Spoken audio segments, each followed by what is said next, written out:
Welcome to PseudoPod, the weekly horror podcast. What follows is horror fiction read in tooth and claw, and not for the faint-hearted. Consider yourself warned. Episode 808 for April 29th, 2022. Food Man by Lisa Tuttle. Hello! Welcome back to PseudoPod, the sound of horror. I'm your host this evening, the most cantankerous of tentacles, and associate editor of PseudoPod, M.M. Schill.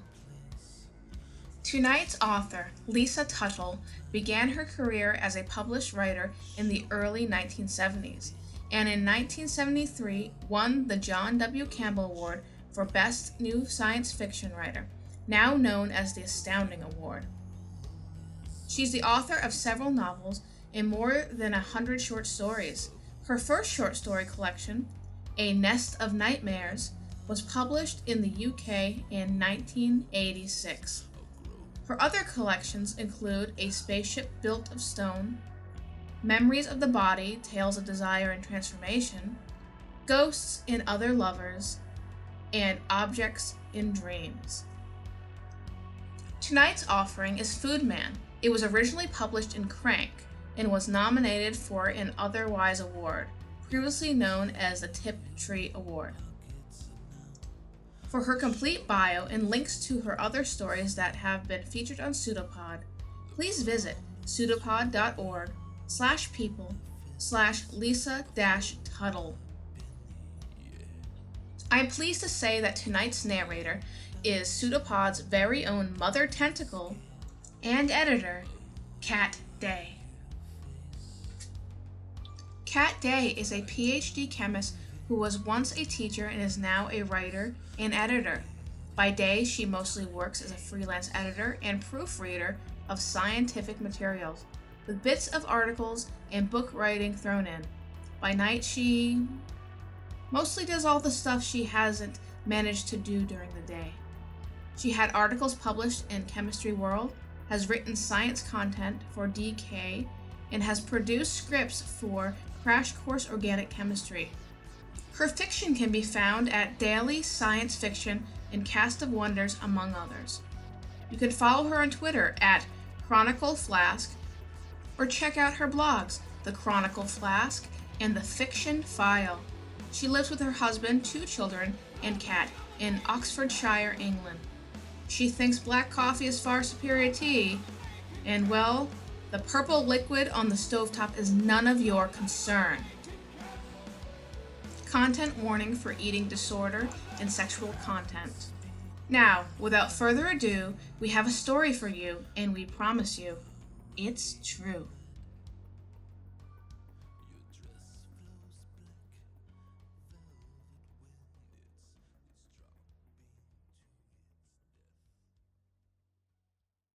Food Man by Lisa Tuttle, narrated by Kat Day.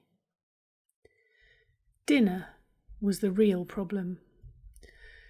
Mornings, it was easy to rush out of the house without eating. When it wasn't, when her mother made an issue of it, she'd eat an orange or half a grapefruit. At lunchtime, she was either at school or out, so there was no one to pressure her into eating anything she didn't want. But dinner was a problem. She had to sit there, surrounded by her family, and eat whatever her mother had prepared, and no matter how she pushed it around her plate, it was obvious how little she was eating. She experimented with dropping bits on the floor and secreting other bits in her sleeves or in her pockets, but it wasn't easy. Her mother's eyes were so sharp, and she'd rather eat than suffer a big embarrassing scene. Her brother, the creep, provided the solution. He was always looking at her, staring at her, mimicking her, teasing, and while she didn't like it at any time, at meal times it was truly unbearable. She honestly could not bear to put a bite in her mouth with him staring at her in that disgusting way. Her parents warned him to leave her alone and shifted their places so that they weren't directly facing each other, but still it wasn't enough. He said she was paranoid. She knew that even paranoids have enemies. Even if he wasn't staring at her right now, he had stared before, and the prospect that he might stare again clogged her throat with fear. How could she be expected to eat under such circumstances? How could anyone? If she could have dinner on a tray in her room alone, she would be fine. Her mother, relieved by the prospect of solving 2 family problems at once, agreed to this solution. But only for as long as you eat. If I don't see a clean plate coming out of your room, you'll have to come back and sit with the rest of us.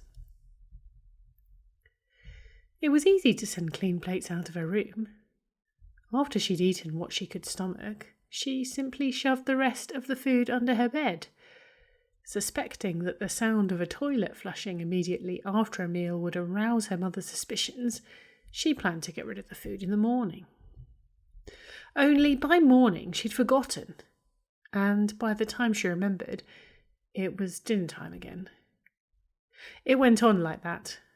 Of course, the food began to smell, rotting away down there under her bed. But no one else was allowed into her bedroom, and she knew the smell didn't carry beyond her closed door.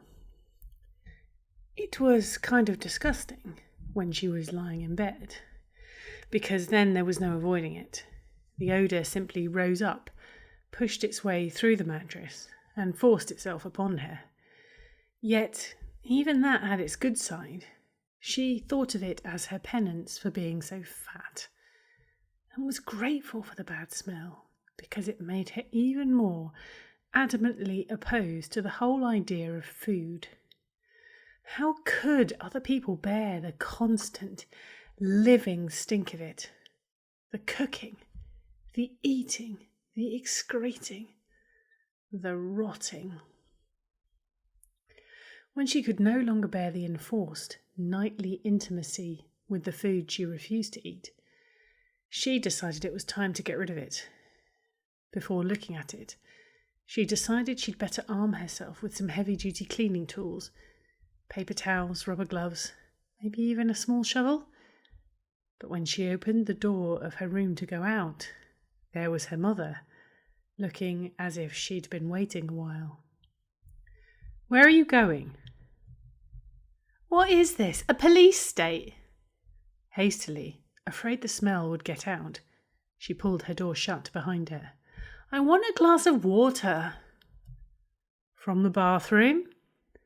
"No, I thought I'd go down to the kitchen and get a glass. Why? Aren't I allowed to go to the bathroom?" "Of course you are. I was just worried." "Darling, you're so thin." "Thin is good." "Within limits, but you're too thin. And you're getting thinner. It's not healthy. If you really are eating..." "Of course I'm eating. You've seen my plates. I thought they'd be clean enough even for you." "If you've been flushing your good dinners down the toilet..." "Mother, honestly, of course I haven't. Is that why you're lurking around up here trying to catch me in the act?" She realised, with considerable irritation at herself, that she could have been flushing her dinner neatly and odourlessly away for a couple of weeks before arousing suspicion. But now it had become impossible. "Or throwing up after you eat." "Oh, yuck! You'll make me sick if you talk about it. Yuck! I hate vomiting. I'm not some weirdo who likes to do it. Really?" "I'm sorry, but I'm worried about you. If you can eat regular meals and still lose weight, there must be something wrong. I think you should see a doctor." She sighed wearily. "All right, if it will make you happy, I'll see a doctor." She was just beginning to feel good about her body again. She didn't care what the doctor said, and when he insisted she look at herself in a full-length mirror, wearing only her underwear, something she had not dared to do for months, she was not grossed out. The pendulous breasts, the thunder thighs, all the fat, all the jiggling flesh had gone, leaving someone lean, clean and pristine. She felt proud of herself. The way the doctor looked at her was just right, too, with a certain distance, with respect. Not a trace of that horrible furtive greed she'd seen in the eyes of her brother's friends just 6 months ago. The look of lust mixed with disgust which men had started giving her after her body had swelled into womanhood was something she hoped she'd never see again.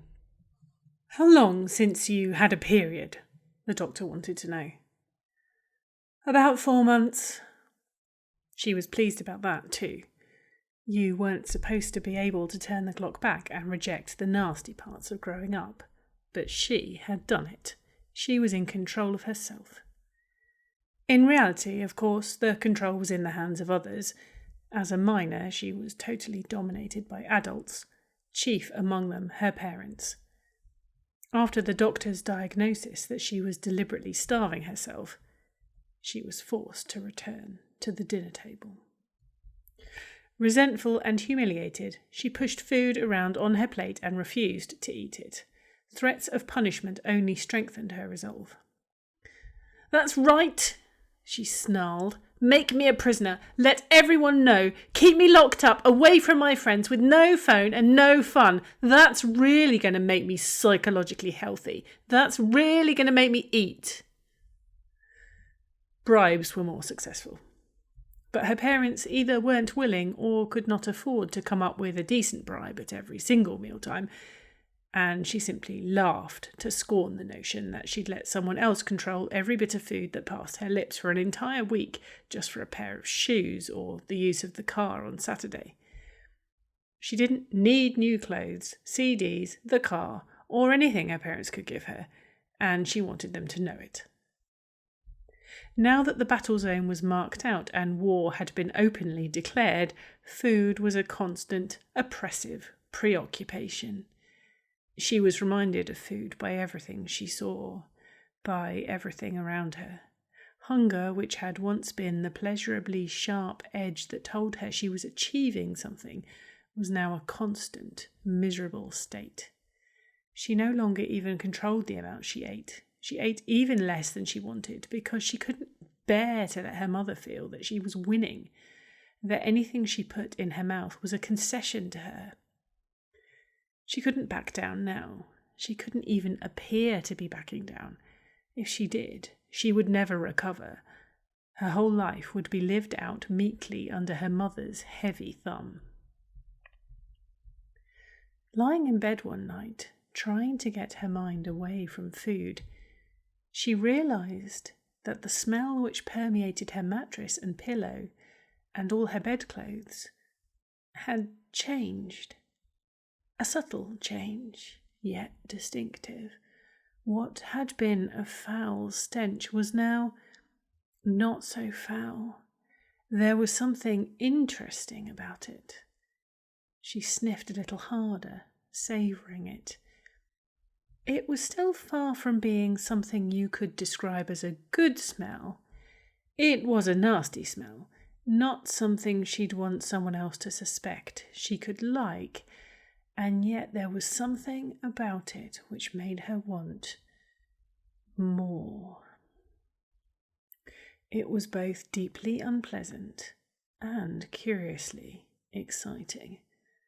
She couldn't explain even to herself why the bad smell had become so pleasurable to her. It made her think of sex, which sounded so awful when it was described. No matter how they tried to make it glamorous in the movies, the act itself was clearly awkward and nasty. And yet it was obvious that the participants found that embarrassing, awkward nastiness deeply wonderful and were desperate for a chance to do it again. It was one of the great mysteries of life. She wondered what the food under her bed looked like now. All the different foods, cooked and uncooked, pushed together into one great mass, breaking down, rotting, flowing together. Had it undergone a change into something rich and strange, or would the sight of it make her puke? She had decided she was never going to clean under her bed. Her refusal, although unknown by her mother, was another blow against her. But now, all of a sudden, she wished she could see it. There was movement under her bed. Was it her imagination? She held very still, even holding her breath, and it came again, stronger and more certain. This time she felt as well as heard it. The bed was rocked by something moving underneath, or whatever was moving under there was coming out. Although she'd turned out her lamp before going to bed, her room was not totally dark. It never was. The curtains were unlined and let in light from the street, so there was always a pale yellowish glow. By this dim, constant light, she saw the man who emerged from under her bed. Her heart beat harder at the sight of him, but she was not frightened. There might not be enough light to read by, but there was enough to show her this man was no ordinary serial killer, burglar, or rapist from off the street. For one thing, he wore no clothes. For another, he was clearly not a normal human being. The smell of him was indescribable. It was the smell of rotting food. It was the smell of her own bed. And she did not forget. She had wished to see what her food had become. He made no menacing or seductive or self-willed motions, but simply stood there, showing himself to her. When she had looked her fill, she invited him into her bed, and he gave himself to her, just as she wanted. What took place in her bed thereafter was indescribable. She could not herself remember it very clearly the next day. Certainly not the details of who did what to whom, with what, when and where. What she would never forget was the intense sensory experience of it all.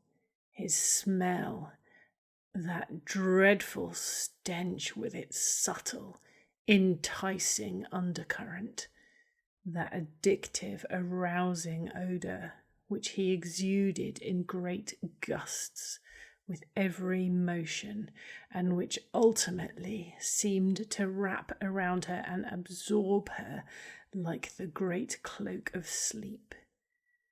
The exciting pressure of his body on hers, intimate and demanding and satisfying in a way she could never have imagined, and her own orgasms more powerful than anything she'd previously experienced on her own. She understood about sex now. To an outsider it looked ridiculous, or even horrible, but it wasn't for looking at, and certainly not by outsiders. It was for feeling. It was about nothing but feeling.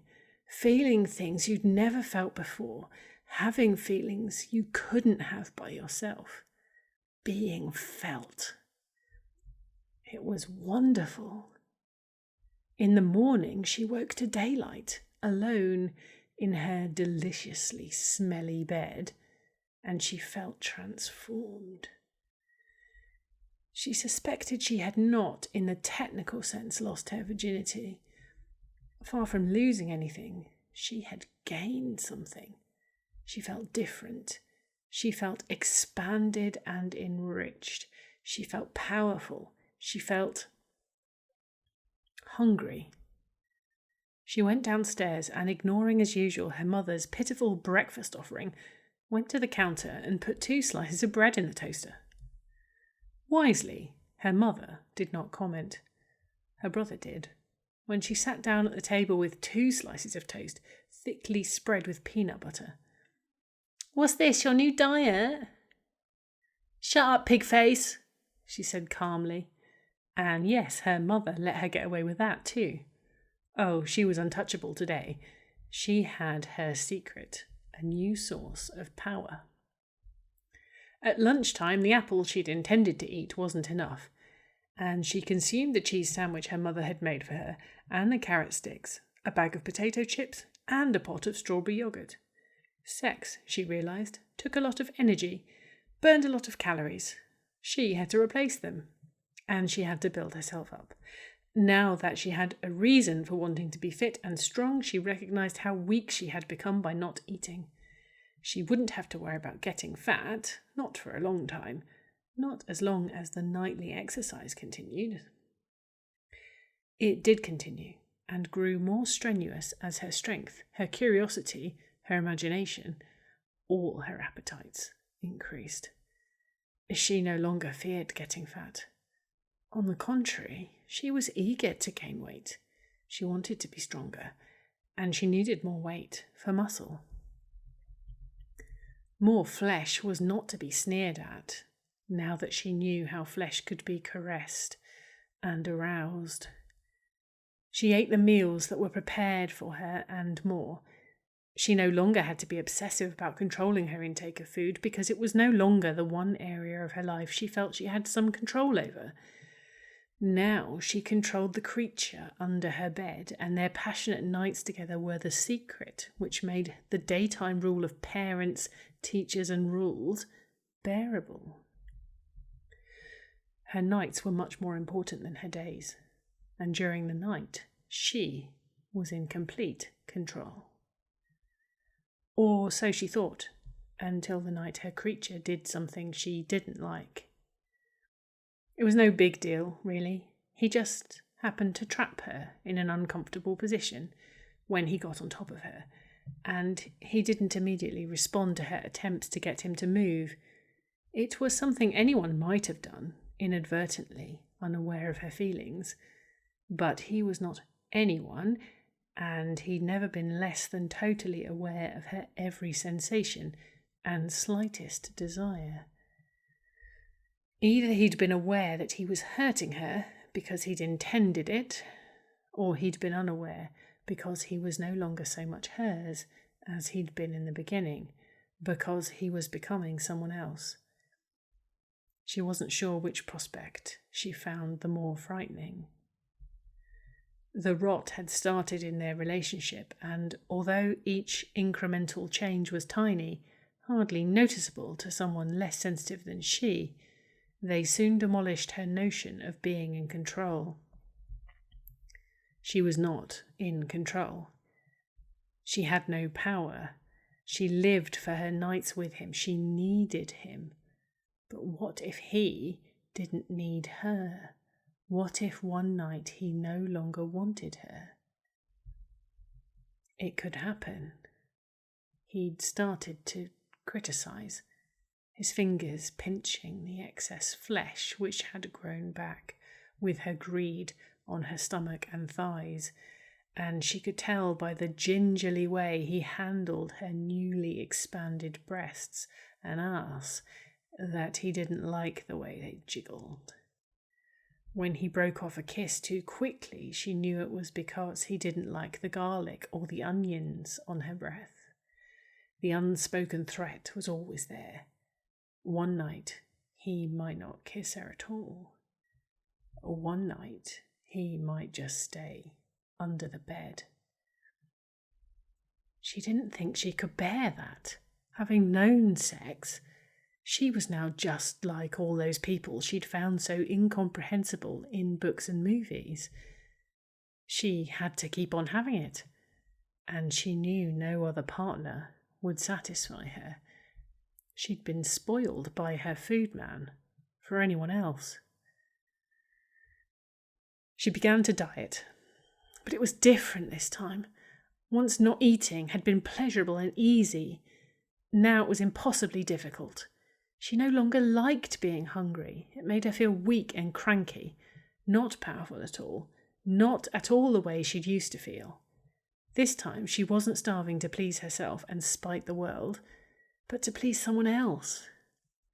She went on doing it only because she decided she preferred sex to food. She could give up one if allowed to keep the other, and by promising herself sex, rewarding herself with explicit, graphic, sensual memories every time she said no to something to eat, she managed to continue starving herself back to desirability. This suffering wouldn't be forever. Once she'd reached her, or his, ideal weight, she hoped to maintain it with sufficient exercise and ordinary meals. But the sex that she was starving herself for was no longer all that great. She was so hungry it was hard to concentrate. His smell kept reminding her of food instead of the sex they were engaged in. Except when she was on the very brink of orgasm, she just couldn't seem to stop thinking about food. And as time went on, and she still wasn't quite thin enough to please him, not quite thin enough to stop her killing diet, she began to wonder why she was doing it. What was so great about sex anyway? She could give herself an orgasm any time she wanted, all by herself. Maybe they weren't so intense, maybe they were over quicker, but so what?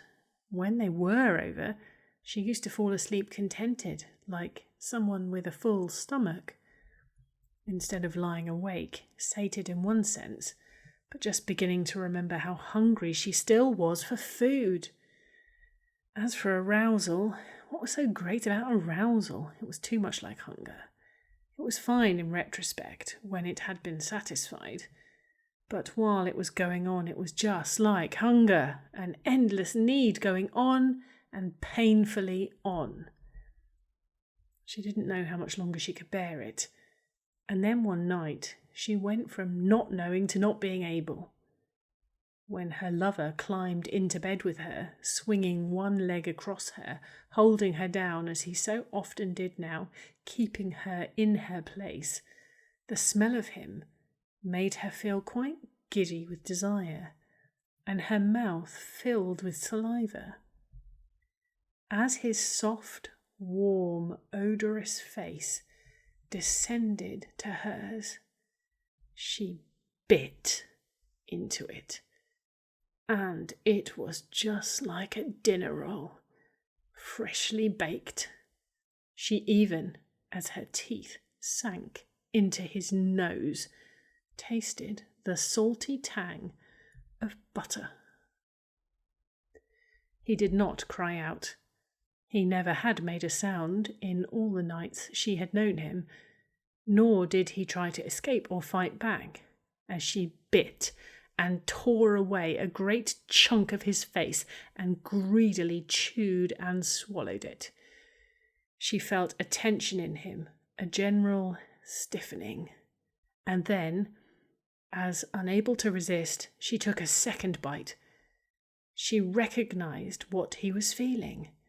It was sexual excitement. It was desire. He wanted to be eaten. This was what he had wanted from the very first night, when he had pressed himself, first his face and then all the other parts of his body in turn, against her mouth. Only she had misunderstood. But this was what he was for. She ate him. It was the best ever, better by far than their first night together, which had seemed to her at that time so wonderful. That had been only sex. This was food and sex together, life and death. When she had finished, she felt enormous. Sprawling on the bed, she took up the whole of it, and her arms and legs dangled off the sides. She was sure she must be at least twice her usual size. And the curious thing was that although she felt satisfied, she did not feel at all full. She was still hungry. Well, maybe hungry wasn't exactly the right word. Of course, she wasn't hungry, but she still had space for something more. She still wanted something more. The springs groaned as she sat up, and her feet hit the floor much sooner than she'd expected. She was bigger than usual. Not only fatter, but taller too.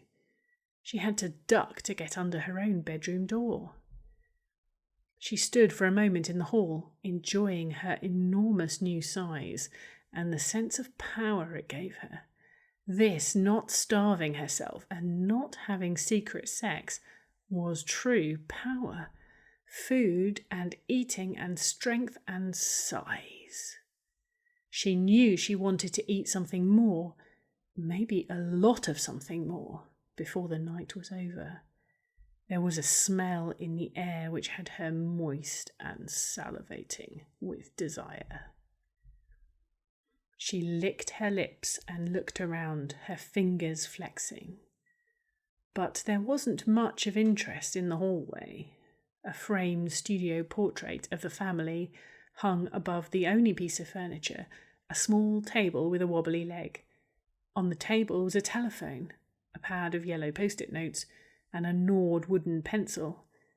The taste of the pencil was as immediately familiar to her as the salty tang of her own dandruff and sloughed skin cells beneath a nibbled fingernail, and did about as much to satisfy her hunger.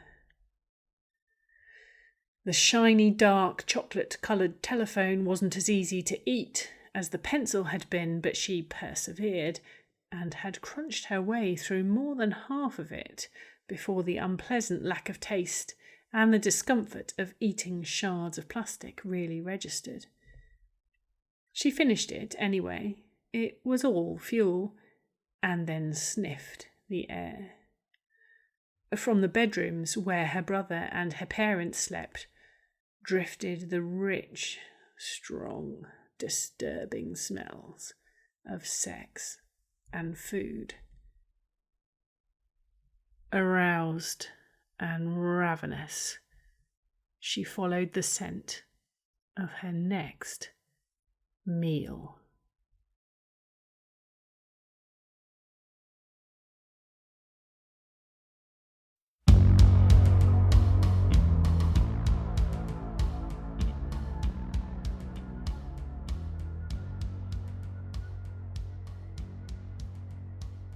I hope you found value in tonight's offering.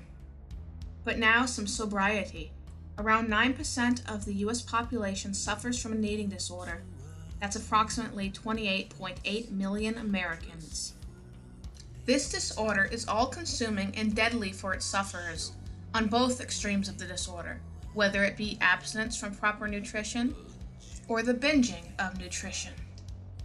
Both of which was brilliantly allegorized in Lisa's Food Man. Lisa found a way to explore this topic's messier and secret side with honesty, compassion, and a level of brutal realism that I hope you, our audience, felt. If you are struggling with an eating disorder and are ready to reach out for help, please visit www.nationaleatingdisorders.org or call or text 800-931-2237. Or if you are in the UK, please visit www.beateatingdisorders.org.uk. Pause and backtrack this podcast if you need to hear those resources again. And as always, dear listener, if you have found value in this podcast, please consider supporting us. Visit PseudoPod.org and click on Feed the Pod, or visit our Patreon. Just a $5 pledge will grant you access to tons of bonus material. And if you were always wondering how you can bring a bit of pod everywhere you go, you can find our merch at voidmerch.threadless.com and hit the collection tab. Otherwise, please like and share our programming on the social media of your choosing. It's a big help, and we thank you. PseudoPod is part of Escape Artists Incorporated and is distributed under a Creative Commons Attribution, non-commercial, no derivatives 4.0 international license. Theme music is by permission of Anders Manga. And as always, thank you, dear listener, and I will leave you with this. Mirrors that convict the mind are but made of brittle glass, but you, my dearest, are not.